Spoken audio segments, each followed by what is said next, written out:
Well, shiver me timbers and welcome back to Grand Prix World. This is, of course, the Minardi playthrough. We have pissed off even more people since last time, and we did a test that was completely pointless. Um, Nothing really incredibly important to talk about in the news, except that Heintal Frentzen got the fastest lap last time out, and Ferrari have signed Ricardo Zonta for reasons best known only to them.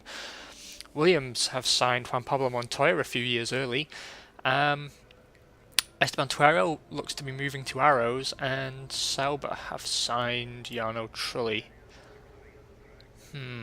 Canal Plus will be sponsoring Ferrari, and Jordan will be sponsored by Zafra, and Brother will be sponsoring McLaren. We have sold some of the team, and we are the worst manager of all time yet again. It's good to be consistent, if nothing else. Back over in the production department, we are starting to make progress in terms of our economic capacity. We are doing good things.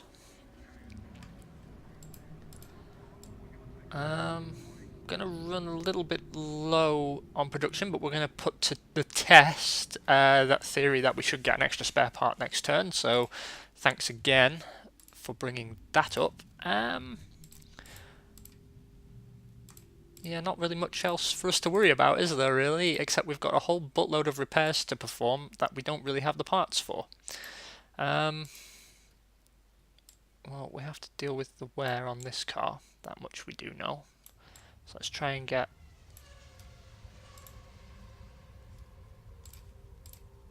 Oh, damn it, screwed us.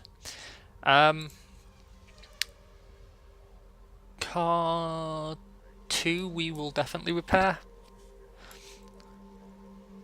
because we know that's in use. And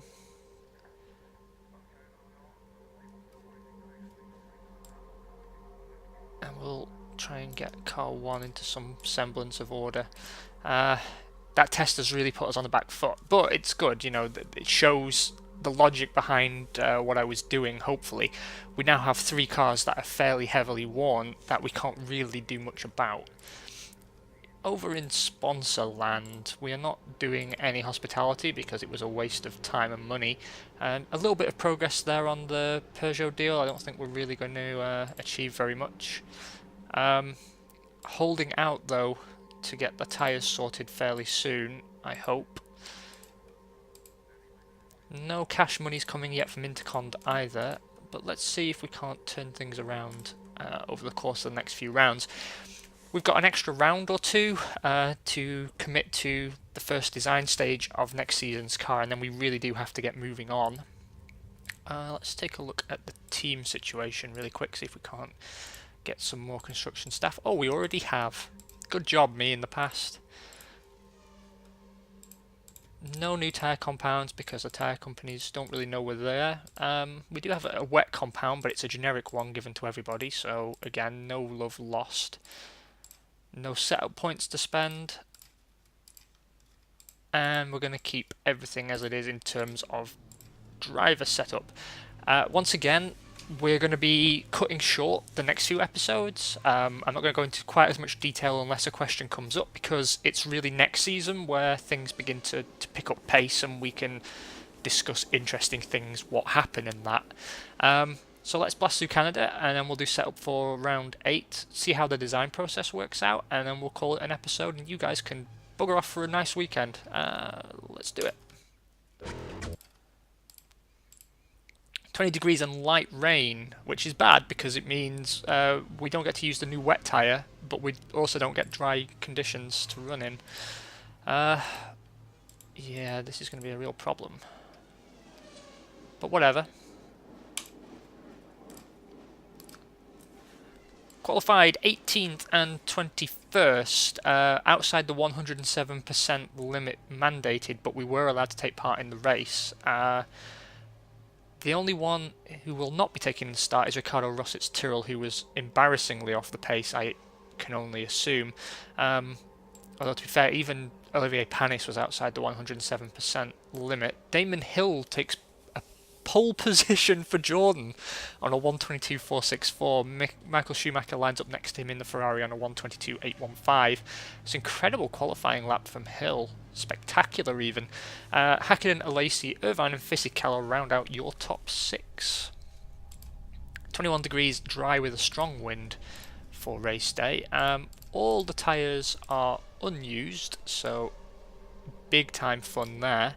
We're going to go for a 35-34 split with Esteban Tuero. I don't think he's got the cojones to bring the car home, to be quite honest, but we've got nothing to lose really, and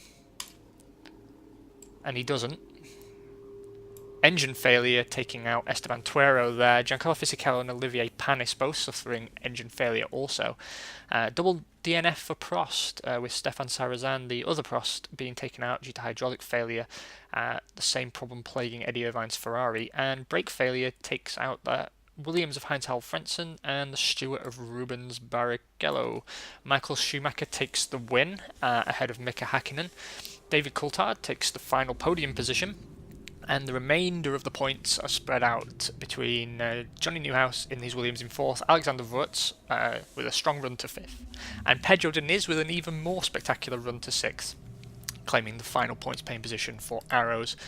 In the Drivers' Championship, Michael Schumacher extends his lead over Mika Hakkinen, and in the Constructors' Championship, Arrows now sit on 3 points, which is pretty good turnout for them, to be honest. Ferrari continue to lead on 72 points to McLaren's 57, and Williams cry in the corner with a measly 19 points. Okay, let's see if anything positive has happened. We've got a little bit of progress. On the engine deal. I'm going to drop the TV advantage and hope that that achieves something. The budget's holding reasonably constant. I think we made a small loss over the course there. He's damaged his car again, hasn't he, Esteban Tuero, that gibbon. Nevertheless, didn't get any spare parts there, I can't help but notice. So, I don't know if it has to be specifically 1%, but I will try again.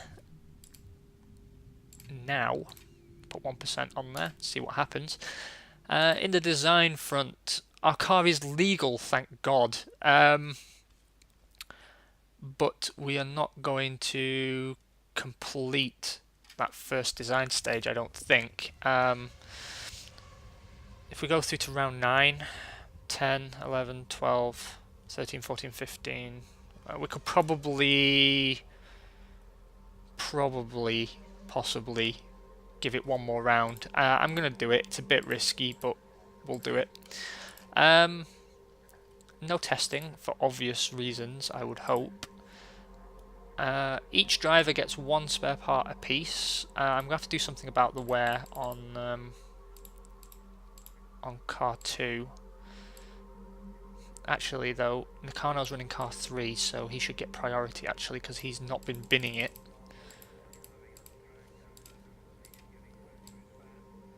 I'm getting a sort of warm, familiar feeling like I'm going to have to fork out money to build a 4th car to keep everything running. That test has really damaged us. But again, I don't mind. It's a nice visual representation of what I'm trying to convey. You'll see that we are losing money, but I'm going to spend a little bit more in the hope that we can get the design stage of our car through.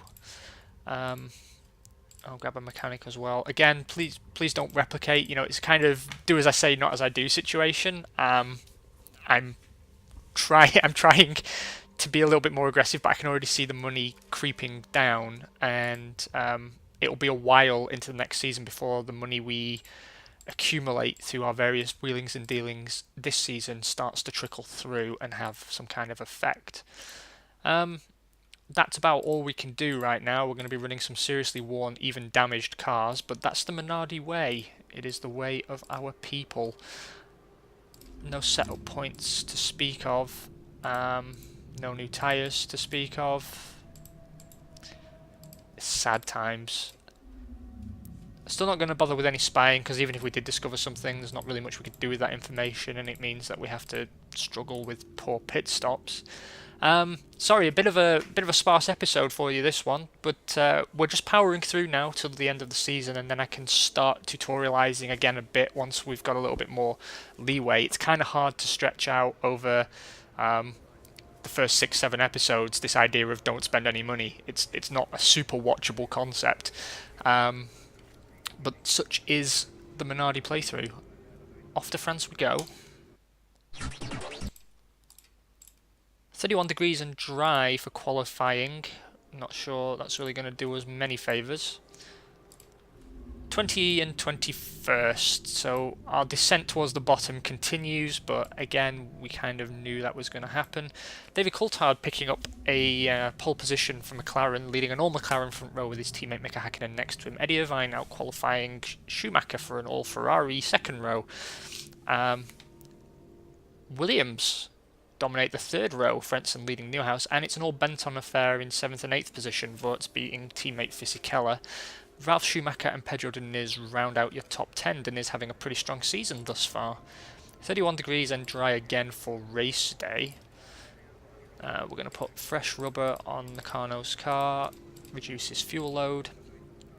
We'll do a 36-35 with Tuero. I'm pretty sure he will fail to finish again, but you have to take your chances, I suppose, and he'd probably fail to finish even if I wasn't making him run a one-stop strategy, so we might as well try it and see if we can't be a little bit faster than maybe the Tyrrells or the odd Prost. Again, attrition, if it's heavy enough, can help us pick up a point if we can make a strategy like this work. So, without further ado, let's see if that happens. It won't, but let's see. It doesn't.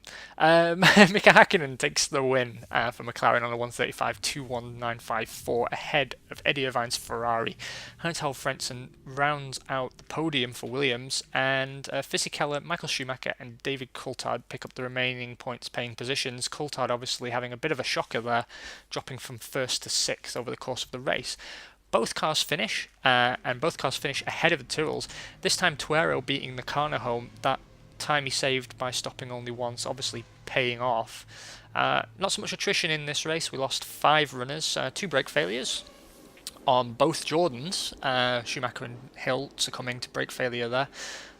Engine failure took out Olivier Panis's Prost, and accidents took out the Prost of Stefan Zarazan and Pedro Diniz's Arrows. A lot of double DNFs for Prost. That's not particularly encouraging. Schumacher continues to dominate the Drivers' Championship ahead of Mika Hakkinen, David Coulthard in 3rd and Eddie Irvine in 4th, while in the Constructors' Championship, Ferrari remain atop the pile on 80 points, McLaren 2nd on 68, and Williams have gained a few to sit 3rd on 23, but let's be honest, it's a 2-horse race at this point, and one of those horses is probably going to be shot in the next few rounds. It's the British Grand Prix next time out on Grand Prix World. I'm just going to take a look, see if that TV Advantage did anything. It did not. Though we do potentially have a customer deal in place for tyres and fuels. That's good. Made a small loss again, so the money is being chipped away gradually. We've got some construction guys that we need to hire. We'll do that in the next episode. The only thing I'm going to do to finish off is see if we completed the design stage. We did not, but we did a pretty respectable job. We shouldn't be too harsh on ourselves. Guys, thanks so much for joining me. I'm sorry it's a very brief episode, but we'll blast through to the end of the season and then we'll power forward as a new and reformed Minardi, hopefully winning the championship at some point. I would hasten to add that I wouldn't expect to see us challenging for the championship in the immediate future, but it's all about the rise. You guys take care, have an amazing weekend, and I will talk to you later today, possibly, and tomorrow for sure. Take it easy. Bye-bye now.